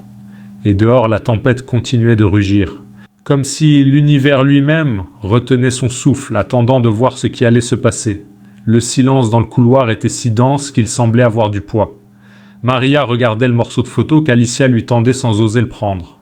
Ses doigts s'accrochaient à sa bourse comme si c'était la seule chose qui la maintenait debout. Et peut-être que c'était le cas. Doña Rosa observait la scène sur le côté, le cœur partagé en deux, parce qu'elle comprenait ce que signifiait cet instant. Elle savait que si Maria prenait cette photo, si elle réunissait ces deux morceaux, tout changerait. Et même si une part d'elle voulait que la fillette retrouve sa mère, une autre part, égoïste, douloureuse, humaine, ne voulait pas la laisser partir. Alicia restait agenouillée, le bras tendu, tremblant non seulement de froid, mais de 8 années d'émotions contenues. Ses yeux verts émeraude brillaient sous la lumière faible du couloir, suppliant en silence que Maria fasse ce pas, qu'elle croie, qu'elle fasse confiance. « Tu n'as pas besoin de la prendre maintenant, » dit Alicia d'une voix douce, essayant de maîtriser son tremblement. « Je sais que c'est beaucoup, je sais que ça doit être terrifiant, mais si tu me donnes une chance d'expliquer, de te raconter ce qui s'est passé, peut-être, alors tu pourras comprendre. » Maria leva les yeux, regardant droit dans ceux de cette femme qui disait être sa mère. Et dans ses yeux, elle vit quelque chose qui la désarma complètement. Elle vit de la douleur, de l'amour, des années de recherche, des nuits sans dormir, des larmes versées en silence. Elle vit la vérité. Lentement, très lentement, Maria tendit la main et prit le morceau de photo. Ses doigts frôlèrent ceux d'Alicia un instant, et toutes deux sentirent une décharge électrique les traverser, comme si l'univers confirmait ce que leur cœur savait déjà. Maria regarda la photo. C'était l'autre moitié. On y voyait une jeune femme qui souriait malgré la fatigue visible sur son visage, tenant un bébé enveloppé dans une couverture blanche. Et quand Maria posa son morceau à côté de celui d'Alicia, l'image se compléta. C'était elle. Un nouveau-né avec le pendentif autour du cou. Et la femme qui la tenait, c'était Alicia. Plus jeune, avec moins de marques sur le visage. Mais incontestablement elle. C'est vrai, chuchota Maria, sentant les larmes couler sur ses joues. C'est vrai. Alicia sanglota, les mains sur le visage. Oui, mon amour. Oui. C'est toi. T'es ma petite. T'es ma Maria. Doña Rosa sentit ses propres larmes couler sans contrôle. Elle se couvrit la bouche d'une main, essayant de retenir ses sanglots, mais c'était inutile. Elle assistait à quelque chose de sacré, quelque chose qui faisait mal et guérissait en même temps. Maria regarda de nouveau Alicia, et cette fois sa voix sortit différente, plus forte, plus claire. « Pourquoi as-tu mis si longtemps ?» demanda-t-elle avec un mélange de douleur et d'incompréhension. « Pourquoi tu n'es pas venue avant ?» Alicia ferma les yeux, inspira profondément, puis les rouvrit, et regarda Maria avec toute l'honnêteté que son cœur brisé pouvait offrir. « Parce que le monde a cru que j'étais morte. » Les mots tombèrent comme des pierres dans une eau profonde. Maria fronça les sourcils, sans comprendre. Morte ? Alicia acquiesça en essuyant ses larmes avec des mains tremblantes. Quand tu es né, quelque chose s'est mal passé. J'ai eu une hémorragie très grave. J'ai perdu tellement de sang que mon cœur s'est arrêté. Les médecins ont fait ce qu'ils ont pu, mais ils n'ont pas réussi à me réanimer à temps, alors ils m'ont déclarée morte. Maria resta figée, essayant de comprendre. Mais tu es là, tu es vivante. Oui, dit Alicia avec un sourire triste. Je me suis réveillée 3 jours plus tard, dans un endroit froid et sombre où je n'aurais jamais dû me réveiller. Et quand j'ai demandé après toi, quand j'ai crié ton nom, personne ne savait où tu étais, parce qu'on t'avait enregistré comme orpheline. Parce que moi, officiellement, je n'existais plus. Doña Rosa s'approcha lentement, écoutant chaque mot avec un mélange d'horreur et de compassion. Et après, qu'avez-vous fait ? Demanda-t-elle d'une voix douce. Alicia la regarda avec gratitude. Elle avait besoin que quelqu'un d'autre entende. Qu'on comprenne. J'ai lutté, dit-elle fermement. J'ai lutté contre les hôpitaux, contre la bureaucratie, contre des documents qui disaient que je n'existais pas. Il m'a fallu des mois pour corriger mon acte de décès. Et quand j'y suis enfin arrivé, quand j'ai enfin pu prouver que j'étais en vie, presque 2 ans étaient déjà passés. Et toi, tu n'étais plus dans aucun registre que je pouvais trouver. Maria sentit quelque chose se desserrer dans sa poitrine, parce que ce n'avait pas été un abandon, ni un manque d'amour. Ça avait été une erreur terrible, injuste, qui lui avait volé 8 années de vie avec sa mère. J'ai continué de te chercher, continua Alicia, la voix brisée. Je suis allé à chaque orphelinat de la région. J'ai demandé à chaque agence d'adoption. J'ai montré ta photo à des centaines de personnes, mais personne ne savait. Les dossiers étaient mal classés, tes données incomplètes, et je perdais espoir. Elle s'arrêta, respirant difficilement, comme si chaque mot lui arrachait un morceau d'âme. Et puis, il y a 2 ans, j'ai eu un accident. Doña Rosa et Maria se tendirent. Quel genre d'accident ? Demanda Doña Rosa. Un accident de voiture, répondit Alicia, touchant inconsciemment son flanc. Je rentrais d'un autre orphelinat. Sous la pluie, j'ai perdu le contrôle. La voiture a percuté un arbre. Maria retint son souffle. J'ai passé des mois à l'hôpital avec des fractures, des blessures internes. Et le pire, c'est que tous les documents que j'avais réunis, toutes les copies, toutes les preuves ont été perdus dans l'accident. J'ai dû recommencer. À zéro. Doña Rosa sentit son cœur se serrer. Cette femme avait souffert plus que quiconque ne devrait souffrir. Et pourtant elle était là. Debout. Elle cherchait encore. Elle croyait encore.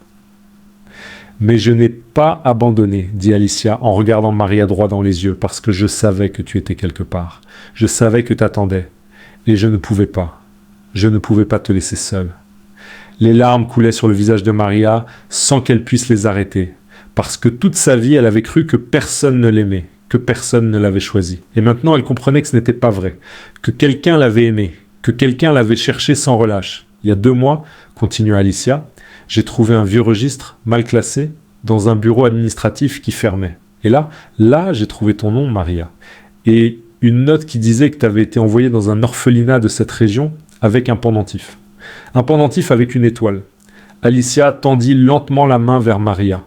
Je peux le voir, le pendentif. Maria hésita un instant. Puis, lentement, elle ouvrit sa bourse, y glissa la main, et sortit le pendentif enveloppé dans le tissu doux. Elle le déplia avec soin et le montra. Alicia sanglota en le voyant. Elle porta une main à sa poitrine, comme si le simple fait de le voir était trop à supporter. « C'est lui, » murmura-t-elle. « C'est lui, celui que je t'ai mis avant que tout s'assombrisse. » Elle s'approcha, s'agenouilla complètement devant Maria, et de ses mains tremblantes, elle toucha le pendentif. Elle le tourna doucement, montrant l'arrière, où l'on voyait la lettre aggravée. « Ah, comme Alicia, dit-elle d'une voix brisée. Pour que tu saches toujours, pour que tu te souviennes toujours que quelqu'un t'a aimé dès le premier instant. » Maria regarda le pendentif avec des yeux nouveaux. Toute sa vie, elle l'avait porté sans savoir ce que cette lettre signifiait, sans savoir que c'était une initiale, un nom, une promesse. « C'est toi qui me l'as mis ?» demanda-t-elle d'une voix tremblante. Alicia acquiesça, les larmes coulant. À l'hôpital, juste après ta naissance. Je t'ai tenu dans mes bras quelques minutes, à peine quelques minutes. Et pendant ces minutes, je t'ai mis ce pendentif et je t'ai dit que je t'aimais, que je t'aimerais toujours. Et puis tout est devenu noir. Doña Rosa essuya ses larmes du dos de la main, parce que c'était plus que ce qu'elle avait imaginé. Plus douloureux, plus beau, plus réel. Maria regarda Alicia longtemps. Elle étudia son visage, ses yeux, la manière dont ses mains tremblaient en touchant le pendentif. Et quelque chose en elle, quelque chose de profond, lui dit que c'était vrai, que cette femme était sa mère, que toute la douleur, toute l'attente, toute la solitude avaient mené à cet instant. « Tu m'as vraiment cherché tout ce temps ?» demanda-t-elle d'une petite voix. Alicia acquiesça avec force. « Chaque jour, chaque nuit, je n'ai jamais cessé. Jamais. Maria sentit quelque chose se briser en elle et guérir en même temps, parce qu'elle avait passé 8 ans à croire que personne ne l'aimait. Et elle découvrait maintenant que quelqu'un l'avait aimée au point de traverser la mort elle-même pour la retrouver. Lentement, très lentement, Maria fit un pas vers Alicia, puis un autre, jusqu'à être assez près pour la toucher. Et alors, sans dire un mot, elle posa sa petite main sur la joue de sa mère. Alicia ferma les yeux, ressentant ce contact comme le premier rayon de soleil après un hiver éternel. Elle couvrit la main de Maria avec la sienne, la tenant avec tendresse, avec respect, comme si c'était la chose la plus fragile et précieuse du monde. « Je suis désolé », chuchota Alicia. « Je suis tellement désolé de ne pas avoir été là. Je suis désolé pour chaque anniversaire que j'ai manqué, chaque larme que t'as pleuré seule, chaque nuit où t'as eu peur. Je suis désolé, tellement désolé. » Maria sentit ses larmes couler sans retenue. Et pour la première fois de sa vie, elle ne les retint pas. Elle les laissa couler, parce qu'enfin, elle pouvait pleurer dans les bras de quelqu'un qui l'aimait. Doña Rosa regardait, le cœur brisé, mais rempli de gratitude. Parce que même si cela signifiait dire adieu, cela signifiait aussi que Maria allait enfin avoir ce qu'elle avait toujours mérité, une famille, une mère, une maison. « Comment tu as su que c'était moi ?» demanda Maria entre deux sanglots. « Comment tu l'as su en me voyant ?» Alicia sourit à travers ses larmes. « Parce que tu as mes yeux et mon nez.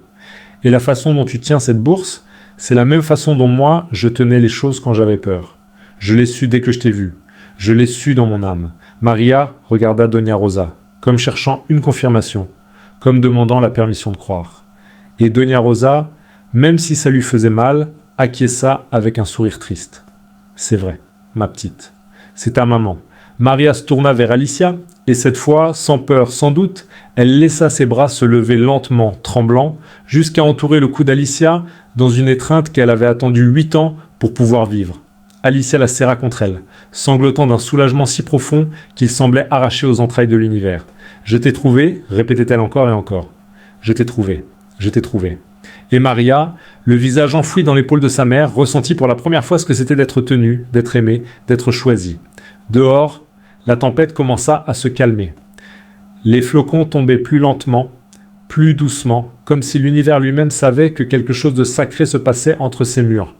Et Doña Rosa, debout près de la fenêtre, regarda le ciel noir et chuchota une prière de gratitude, une prière d'adieu, une prière d'amour.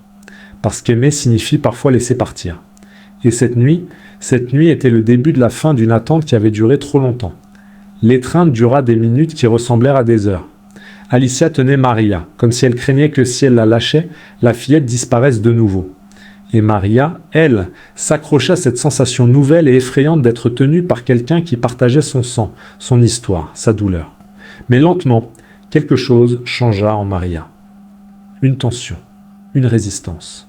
Comme si une partie d'elle, celle qui avait appris à se protéger pendant 8 ans, recommençait à lever des murs.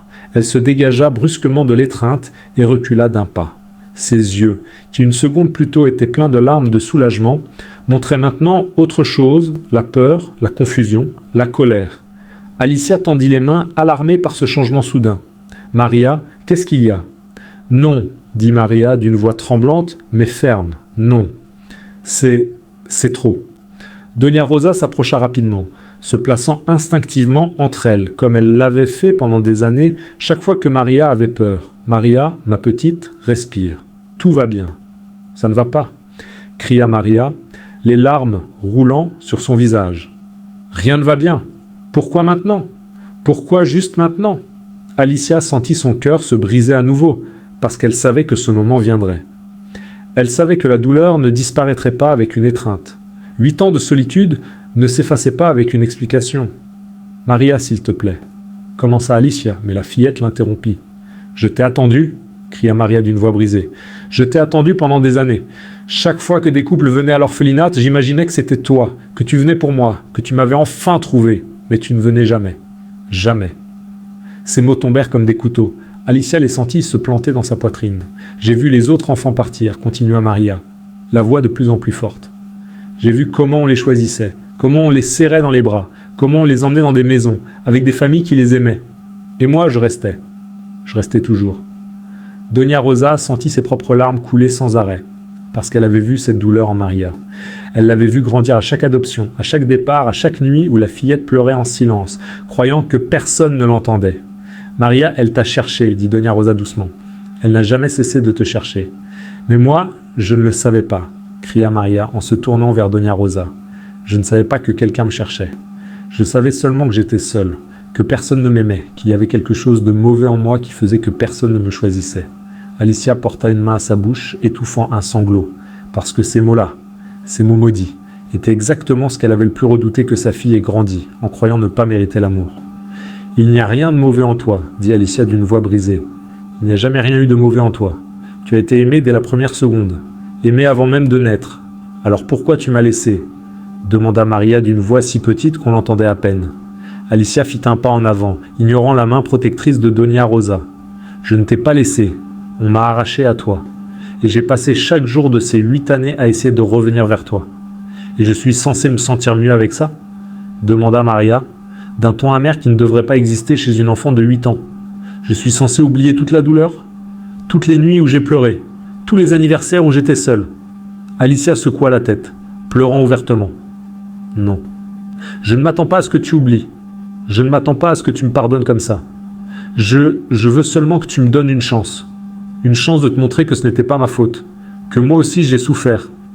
Que moi aussi j'ai pleuré chaque nuit. » Maria la regarda, pleine de conflits. Une part d'elle voulait croire. Elle voulait serrer cette femme dans ses bras et dire que tout allait bien. Mais une autre part, celle qui avait appris à se protéger, celle qui avait construit des murs autour de son cœur, avait peur. Peur de croire et d'être déçue encore. Peur d'aimer et de perdre encore. Peur de s'ouvrir et d'être abandonnée encore. Et si je pars avec toi et que tu te rends compte que je ne suis pas ce que tu espérais, demanda Maria d'une voix tremblante. Et si je ne suis pas suffisante? Alicia sentit son cœur se briser en 1000 morceaux. Elle s'agenouilla devant Maria, ignorant la douleur dans ses genoux, ignorant tout, sauf ses yeux effrayés qui la regardaient. « Tu es bien plus que ce que j'espérais, dit-elle fermement. Tu es courageuse. Tu es forte. Tu as survécu à des choses qu'aucun enfant ne devrait survivre. Et moi, je serais honoré d'être ta mère. Pas parce que tu dois être parfaite, mais parce que tu es déjà parfaite comme tu es. » Maria sentit quelque chose se relâcher un peu, mais la peur restait là, lourde. « Je ne te connais pas, chuchota-t-elle. Je ne sais pas qui tu es. Je ne sais pas si je peux te faire confiance. » Alicia acquiesça en essuyant ses larmes. « Tu as raison, tu ne me connais pas. Et c'est normal d'avoir peur. C'est normal de douter, parce que j'ai été une étrangère dans ta vie trop longtemps. Mais si tu me donnes du temps, si tu me laisses essayer, je te promets que je ferai tout ce que je peux pour te montrer que je mérite ta confiance. » Doña Rosa observait, le cœur brisé, parce qu'elle voyait le conflit dans Maria. Elle voyait à quel point la fillette voulait croire, mais ne savait pas comment. « Maria, dit Doña Rosa, doucement en s'approchant et en s'agenouillant près d'elle. Regarde-moi, ma petite. » Maria tourna la tête, les yeux rouges et gonflés. « Je sais que tu as peur. Je sais que c'est terrifiant. Mais je sais aussi que tu as attendu ce moment toute ta vie. Et maintenant qu'il est là, maintenant que ta maman est là, ne laisse pas la peur te voler la possibilité d'être heureuse. Et si elle me fait du mal, demanda Maria d'une voix brisée. Et si elle me laisse encore?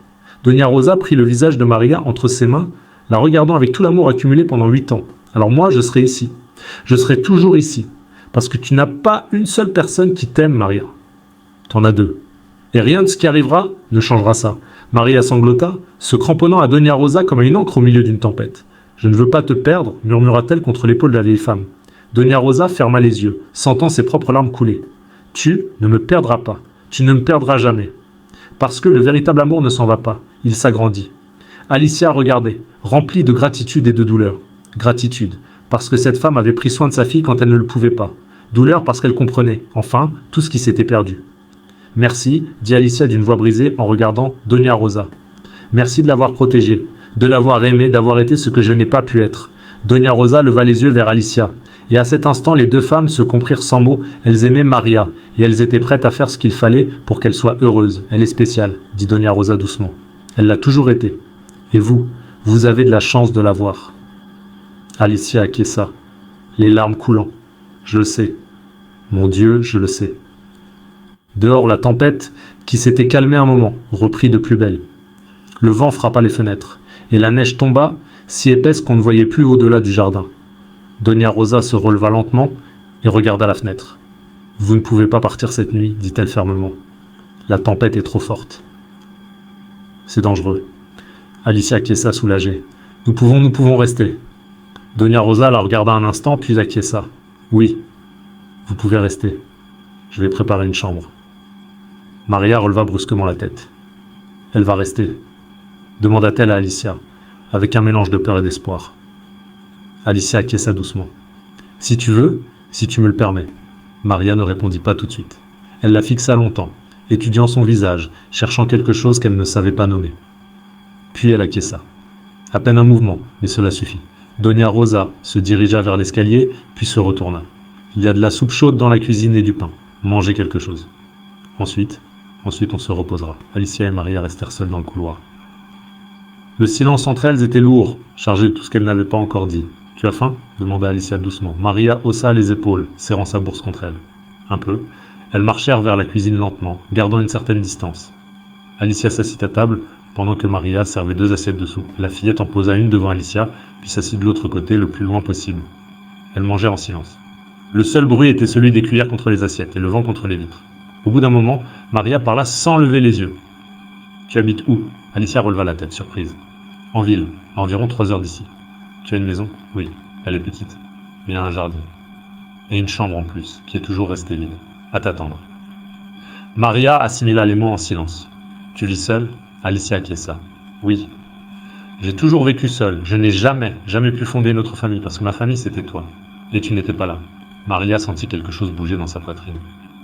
Elle ne savait pas si c'était de la tristesse ou autre chose, mais c'était réel. « Et maintenant ?» demanda-t-elle d'une petite voix.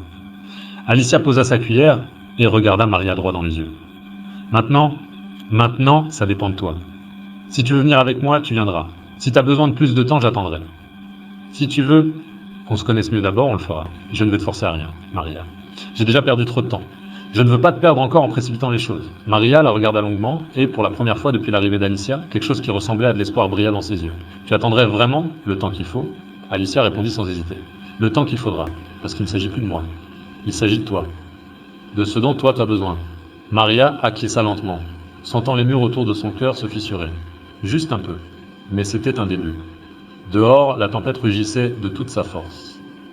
Mais dedans, dans cette cuisine chaude éclairée aux bougies, 2 cœurs brisés commençaient le lent processus d'apprendre à guérir ensemble. La nuit avançait lentement, comme si le temps lui-même était devenu plus dense. Doña Rosa avait préparé une chambre au 2e étage pour Alicia, mais aucune des 3 ne semblait avoir envie de monter. Elles restèrent dans le salon principal près de la cheminée que Doña Rosa avait allumée de ses mains tremblantes. Le feu crépitait doucement, remplissant la pièce d'une lumière dorée, dansante. Les ombres bougeaient sur les murs comme des témoins silencieux de ce qui se passait. Alicia avait retiré son manteau trempé et était assise sur le vieux canapé, enveloppée dans une couverture de laine que Doña Rosa lui avait apportée. Maria était à l'autre bout du canapé, sa bourse sur les genoux, regardant les flammes sans dire un mot.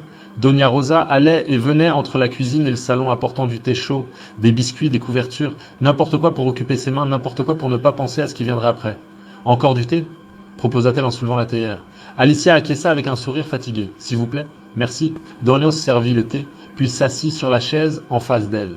Le silence s'étira pendant de longues minutes, seulement interrompu par le crépitement du feu et le hurlement du vent dehors.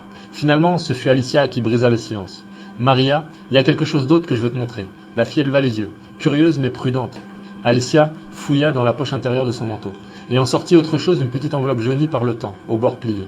Quand je me suis réveillée à l'hôpital, après tout ce qui s'est passé, j'ai trouvé ça dans mes vêtements. Une infirmière me l'a rendu. Elle m'a dit qu'on l'avait trouvé dans ma main quand on m'a emmené à... Elle s'arrêta, incapable de finir. Maria fixait l'enveloppe, les yeux très ouverts. Alicia la tourna, montrant ce qui était écrit au dos. Un nom. Maria. Je l'ai écrit avant d'entrer en salle d'accouchement, expliqua Alicia d'une voix tremblante, parce que j'avais peur. Peur que quelque chose tourne mal. Et je voulais que tu aies quelque chose qui te dise qui tu étais, d'où tu venais. Elle tendit l'enveloppe à Maria. La fillette hésita, regarda Doña Rosa comme pour demander la permission. Doña Rosa acquiesça doucement. Maria prit l'enveloppe de ses mains tremblantes, la retourna entre ses doigts, sentant le poids des mots qu'elle contenait. Lentement, elle l'ouvrit. À l'intérieur, il y avait un papier plié. Elle le déplia avec soin et commença à lire. L'écriture était tremblante, écrite dans l'urgence, mais encore lisible. « Ma petite Maria, si tu lis ceci, cela signifie que quelque chose s'est mal passé. Cela signifie que je n'ai pas pu rester avec toi autant que je le voulais. Mais je veux que tu saches une chose, tu n'as pas été une erreur, tu n'as pas été un accident. Tu as été aimé dès l'instant où j'ai su que tu existais. Ton prénom signifie l'élu. Et c'est exactement ce que tu es, l'élu de mon cœur. La lumière qui m'a donné une raison de continuer quand tout semblait sombre. Je ne sais pas ce que l'avenir te réserve. Je ne sais pas qui prendra soin de toi si je ne peux pas. Mais je prie pour que ce soit quelqu'un qui voit en toi ce que je vois, une enfant forte, courageuse, destinée à de belles choses. Et si un jour, d'une manière ou d'une autre, je réussis à revenir vers toi, je veux que tu saches que je n'ai jamais cessé de te chercher, que chaque jour sans toi était un jour incomplet, que mon cœur a toujours eu un vide de la forme exacte de ton absence. Je t'aime, ma Maria, aujourd'hui, demain, toujours. Ta maman, Alicia. Les larmes tombaient sur le papier pendant que Maria lisait. Sa poitrine montait et descendait avec des respirations saccadées. Quand elle termina, elle leva les yeux et regarda Alicia, les yeux brillants. Tu as vraiment écrit ça. Alicia acquiesça, pleurant aussi. La nuit avant ta naissance, j'avais tellement peur de te perdre que j'avais besoin de te laisser quelque chose. Au cas où, Maria regarda de nouveau la lettre. Elle passa ses doigts sur les mots comme si en les touchant, elle pouvait sentir la main qui les avait écrits, comme si elle pouvait voyager dans le temps et toucher cette jeune femme qui allait devenir mère, qui allait tout perdre. Personne ne m'avait jamais dit ça, chuchota Maria, que j'ai été choisie, que j'ai été aimée avant même de naître. Doña Rosa essuya ses larmes. Mais c'est vrai, ma petite, tu as toujours été aimée. Maria rangea la lettre dans sa bourse, avec le pendentif, avec les deux moitiés de la photo, et sentit qu'elle rassemblait peu à peu non seulement des morceaux de papier, mais des morceaux de sa propre histoire. « Je peux te demander quelque chose ?» dit Maria en regardant Alicia. « Tout ce que tu veux. Pourquoi tu m'as appelée Maria ?» Alicia sourit à travers ses larmes, parce que quand j'ai su que tu grandissais en moi, j'ai senti que c'était un miracle. Et Maria est le nom de celle qui a porté le plus grand miracle au monde. Ça m'a paru approprié. Maria réfléchit en silence. Puis elle regarda Doña Rosa. Rosa, tu savais tout ça? Doña Rosa secoua la tête. Non, mon amour. Quand tu es arrivé à l'orphelinat, tu n'avais que le pendentif. Rien d'autre. Il n'y avait pas de lettres, pas de notes. Seulement toi. Et tu n'as jamais demandé d'où ça venait. Doña Rosa soupira. Bien sûr que j'ai demandé. Mais les dossiers étaient confus. Ils disaient qu'on t'avait abandonné dans un hôpital, qu'il n'y avait pas de famille. Et moi, j'ai supposé que tu étais comme tant d'autres enfants arrivés ici. Des enfants non désirés, des enfants oubliés. Elle marqua une pause, regardant Maria avec des yeux pleins d'amour. Mais j'ai toujours su que tu étais spécial. J'ai toujours senti qu'il y avait quelque chose de différent en toi. Et maintenant je comprends pourquoi. Alicia regarda Doña Rosa avec un mélange de gratitude et de douleur. Vous l'avez protégée quand je ne pouvais pas. Vous lui avez donné de l'amour quand je n'étais pas là. Et je ne sais pas comment vous remercier. Doña Rosa secoua la tête. Vous n'avez pas à me remercier. Maria n'a pas été un fardeau. Elle a été un cadeau. Le plus grand cadeau que la vie m'ait donné. Les deux femmes se regardèrent longuement. Et dans ce silence se transmit plus que des mots du respect, de la gratitude, une compréhension mutuelle. Maria observait la scène, sentant quelque chose de nouveau dans sa poitrine. Ce n'était pas seulement du soulagement. Ce n'était pas seulement de l'espoir. C'était plus profond. C'était l'impression qu'elle n'avait peut-être pas à choisir l'une ou l'autre. Peut-être pouvait-elle aimer les deux. Doña Rosa, dit Maria doucement, toi aussi tu viendras avec moi si je décide de partir. Doña Rosa sentit son cœur se briser. Parce que cette question était ce qu'elle avait le plus redouté, et aussi ce qu'elle avait le plus désiré entendre. Ma petite, je ne peux pas partir. Cet orphelinat, c'est ma maison. C'est ma vie. Mais toi, tu n'as pas à rester ici. Tu as une chance d'avoir une famille, une maman, une vraie vie. Mais toi, tu es ma famille, protesta Maria, les larmes aux yeux. Tu as été ma famille tout ce temps. Doña Rosa se leva, s'agenouilla devant Maria et prit ses mains entre les siennes. Et je le serai toujours. Mais maintenant, tu as quelque chose en plus. Tu as une mère qui t'a cherché pendant 8 ans, qui a traversé la mort elle-même pour revenir vers toi. Et moi, je ne vais pas être égoïste. Je ne vais pas te demander de renoncer à ça juste parce que ça me fait mal de te laisser partir. Ça te fait mal? Demanda Maria d'une voix brisée. Doña Rosa acquiesça, les larmes coulant librement. Ça me fait plus mal que les mots ne peuvent l'exprimer. Mais ça me remplit aussi de joie, parce que tu mérites ça, Maria. Tu mérites d'être aimée par quelqu'un qui partage ton sang, qui t'a donné la vie, qui ne t'a jamais cessé de te chercher. Maria sanglota et serra Doña Rosa fort. Je ne veux pas te perdre. Tu ne me perdras pas, chuchota Doña Rosa dans ses cheveux. Je serai toujours ici. Et tu pourras venir me voir quand tu voudras. Tu pourras m'écrire, m'appeler. Et je ferai pareil. Alicia regardait le cœur serré, parce qu'elle comprenait ce que cela signifiait d'aimer et de laisser partir. Elle l'avait vécu pendant 8 ans. Madame Rosa dit Alicia doucement, « Si Maria décide de venir avec moi, si elle me donne cette chance, vous serez toujours la bienvenue dans notre vie. Toujours. » Parce que vous n'êtes pas seulement la femme qui l'a élevée. Vous faites partie de son histoire, de qui elle est. Doña Rosa releva la tête, les yeux brillants. Vous le dites vraiment ? De tout mon cœur, répondit Alicia. Vous lui avez donné ce que je n'ai pas pu lui donner. Et ça ne sera jamais oublié. Maria se détacha de l'étreinte et regarda les deux femmes, Doña Rosa, qui avait été sa mère pendant 8 ans, et Alicia, qui avait lutté pour l'être. Et à cet instant, quelque chose en elle se décida.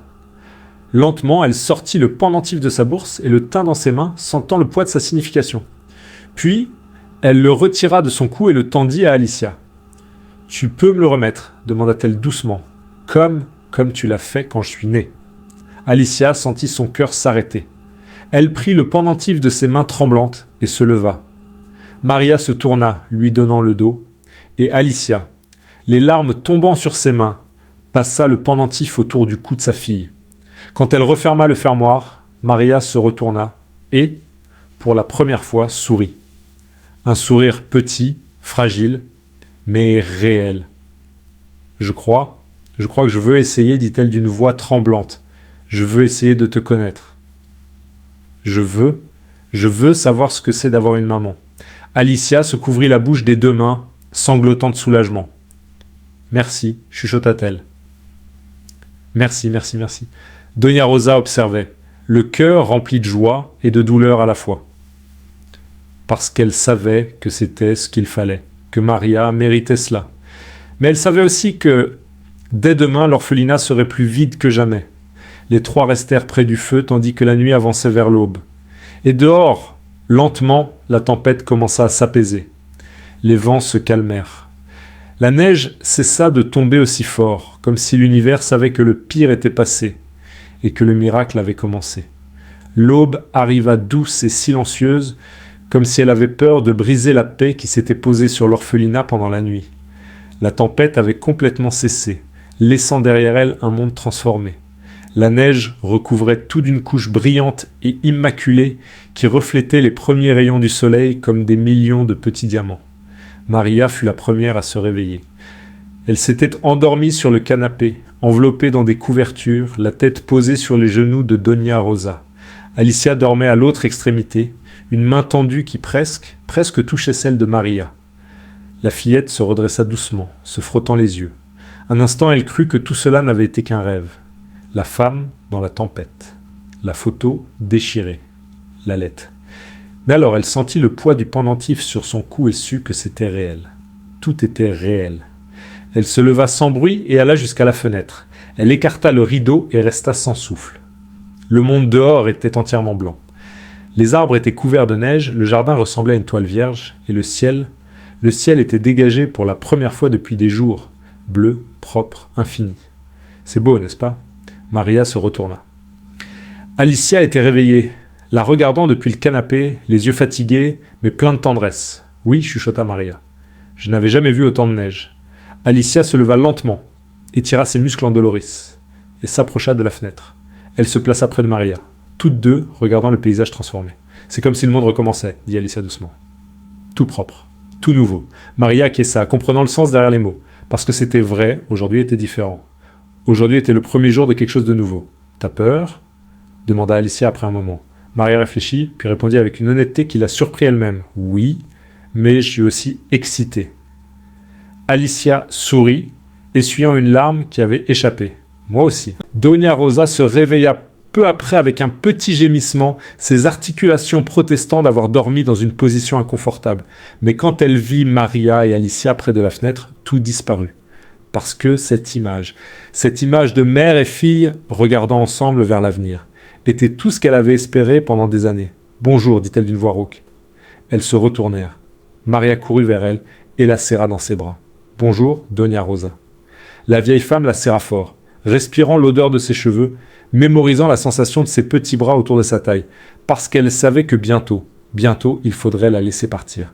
« Vous avez faim ?» demanda-t-elle en essayant de garder la voix stable. « Je peux préparer le petit déjeuner. Laissez-moi vous aider », proposa Alicia rapidement.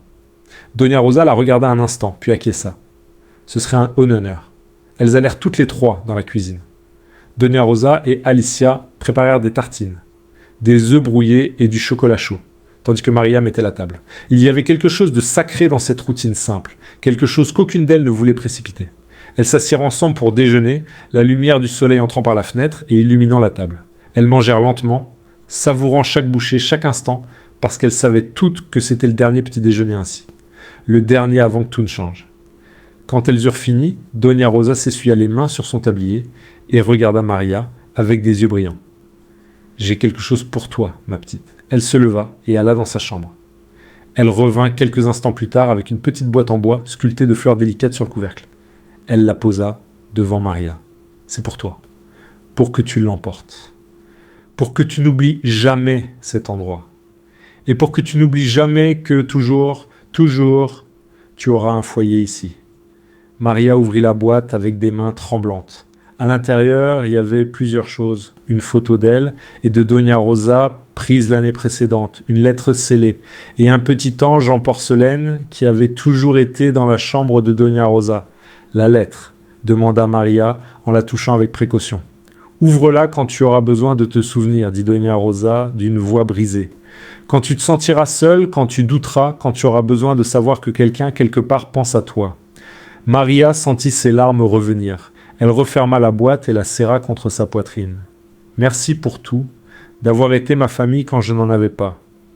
Doña Rosa se pencha et embrassa son front. Tu as toujours été ma famille, Maria. Depuis l'instant où tu es arrivée. Alicia observait la scène, le cœur plein. Il n'y avait ni jalousie ni rancœur. Juste une gratitude profonde envers cette femme qui avait fait ce qu'elle, Alicia, n'avait pas pu faire. Madame Rosa, dit Alicia doucement, pourriez-vous me donner votre adresse, votre téléphone? Je veux que Maria puisse vous écrire, vous appeler. Et si un jour vous voulez venir nous voir? Avec plaisir, répondit Doña Rosa, immédiatement. Avec tellement de plaisir. Elles échangèrent leurs coordonnées pendant que Maria rangeait la boîte dans sa bourse, qui était maintenant remplie de trésors, le pendentif autour de son cou. Les deux moitiés de la photo, la lettre d'Alicia, et maintenant la boîte de Doña Rosa. Tout ce qu'elle était, tout ce qu'elle avait été, tout ce qu'elle serait. Le moment de partir arriva. Alicia avait appelé un taxi depuis le téléphone de l'orphelinat, et le conducteur avait confirmé qu'il arriverait dans une demi-heure. La route était dégagée, le soleil brillait. C'était l'heure. Maria monta dans sa chambre une dernière fois. Elle regarda le lit où elle avait dormi pendant 8 ans, la fenêtre où elle avait passé d'innombrables après-midi à regarder la neige, la petite armoire où elle gardait ses vêtements. Tout était vide maintenant, mais elle ne se sentait pas triste. Elle se sentait complète, comme si cet endroit avait accompli son rôle, comme s'il avait été exactement ce dont elle avait eu besoin, jusqu'à ce moment. Elle redescendit l'escalier avec sa bourse et une petite valise que Doña Rosa avait préparée avec ses affaires. Alicia l'attendait dans le vestibule, manteau enfilé, prête à partir. « Prête ?» demanda Alicia doucement. Maria acquiesça. Puis elle regarda Doña Rosa, debout près de la porte, les mains jointes devant elle, essayant de garder contenance. Doña Rosa. La vieille femme ouvrit les bras, et Maria courut se blottir contre elle. Elles s'embrassèrent fort, pleurant toutes les deux, retenant cet instant autant qu'elles le pouvaient. « Tu vas tellement me manquer », sanglota Maria contre son épaule. « Et toi aussi, ma petite. Et toi aussi. » Elles restèrent ainsi pendant des minutes qui semblèrent des secondes. Puis, quand elles se séparèrent enfin, Doña Rosa prit le visage de Maria entre ses mains. « Sois heureuse. C'est tout ce que je veux. Que tu sois heureuse. Je vais essayer. Et souviens-toi, ajouta Doña Rosa d'une voix tremblante, mais ferme, les portes de cet endroit seront toujours ouvertes pour toi. Toujours. Peu importe le temps qui passe, peu importe ce qui arrive, tu auras toujours une place ici. » Maria acquiesça en essuyant ses larmes. « Je te reverrai, je te le promets. Et moi, je t'attendrai. » Alicia s'approcha. Et, avec la permission silencieuse de Maria, elle embrassa aussi Doña Rosa. « Merci, chuchota-t-elle. Merci de l'avoir protégée, de l'avoir aimée, d'avoir été son ange quand je ne pouvais pas. » Doña Rosa la serra à son tour. « Prenez soin d'elle. Aimez-la. Et souvenez-vous qu'elle est spéciale. Plus que les mots ne peuvent l'exprimer. Je le sais, répondit Alicia. Et je m'en souviendrai chaque jour. Un coup de klaxon dehors annonça l'arrivée du taxi. Il était temps. Maria prit sa valise et sa bourse. Alicia ouvrit la porte, et toutes les trois sortirent sur le perron. L'air était froid, mais frais, propre. Le soleil brillait sur la neige, créant un paysage de conte de fées. Le taxi attendait près du portail. Le chauffeur sortit et prit la valise pour la mettre dans le coffre. Alicia marcha vers la voiture, mais Maria s'arrêta. Elle se retourna et regarda l'orphelinat, les vieux murs, les fenêtres aux rideaux décolorés, le jardin couvert de neige. Cela avait été sa maison pendant 8 ans. Et même si elle était prête à partir, elle voulait se souvenir. Elle voulait l'imprimer dans sa mémoire pour toujours. « Merci », chuchota-t-elle vers le bâtiment. « Merci de m'avoir protégée. » Puis, avec un dernier regard vers Doña Rosa, qui était sur le perron, en larmes mais souriante, Maria marcha vers le taxi. Alicia ouvrit la porte arrière et elles montèrent toutes les deux. Maria baissa la vitre et agita la main. « Je t'aime, Doña Rosa. Et moi aussi, ma petite, toujours. » Le taxi commença à s'éloigner lentement de l'orphelinat, laissant des traces dans la neige fraîche. Maria garda les yeux sur Doña Rosa jusqu'à ce que la voiture tourne au bout du chemin et que l'orphelinat disparaisse de sa vue. Alors, enfin, elle se tourna vers l'avant, vers l'avenir. Alicia la regarda, les yeux brillants. « Ça va ?» Maria acquiesça, touchant le pendentif sur son cou. « Oui, je crois que ça va. » Alicia tendit la main. Maria la regarda un instant, puis, lentement, glissa sa petite main dans celle de sa mère. Et ainsi, les mains liées, elles partirent vers leur nouvelle vie. Vers une maison avec un jardin. Vers une chambre qui les avait attendues 8 ans. Les jours suivants furent faits d'apprentissage, apprendre à se connaître, apprendre à être mère et fille, construire quelque chose de nouveau sur les ruines de ce qui avait été perdu. Ce ne serait pas facile. Il y aurait des jours difficiles, des moments de doute, des larmes, des peurs, des questions sans réponse. Mais il y aurait aussi l'amour. Un amour qui avait traversé la mort. Un amour qui avait attendu. Un amour qui avait cherché sans relâche. Et ça c'était suffisant pour commencer. À l'orphelinat, Doña Rosa resta sur le perron longtemps après que le taxi eut disparu. Elle regardait la route vide, les larmes séchées sur ses joues, le cœur brisé, mais en paix. Parce qu'elle avait fait ce qu'il fallait. Elle avait laissé partir quelqu'un qu'elle aimait pour qu'elle puisse être heureuse. Et même si la maison était maintenant vide, même si le silence était plus lourd que jamais, il y avait quelque chose de nouveau dans l'air. Quelque chose qui ressemblait à de l'espoir, à une mission accomplie, à un amour qui dépasse la présence physique. Elle rentra et marcha jusqu'à la cuisine. Sur la table, il y avait la tasse de chocolat de Maria, encore avec un peu de liquide tiède au fond. Doña Rosa la prit avec des mains tremblantes et la porta à l'évier. Mais avant de la laver, elle la tint un instant, les yeux fermés, mémorisant. Puis, avec un soupir qui contenait 8 ans d'amour, elle la lava, l'essuya et la rangea dans l'armoire, parce que la vie continuait. Et même si Maria n'était plus là physiquement, elle serait dans chaque coin de cet endroit, dans chaque souvenir, dans chaque battement du cœur de la femme qui l'avait élevée. Dehors, la neige brillait sous le soleil de Noël.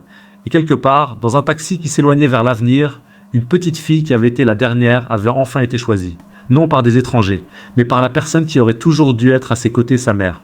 Et ça, c'était le vrai miracle de Noël. Si cette histoire a touché quelque chose de profond dans ton cœur, laisse-moi un commentaire en dessous. Dis-moi ce que tu as ressenti, quel souvenir elle a réveillé. Parce que ces histoires ne sont pas seulement les miennes, elles sont les nôtres. Elles sont celles de tous ceux qui ont attendu, de tous ceux qui ont été retrouvés, de tous ceux qui savent que l'amour, quand il est vrai, trouve toujours le chemin.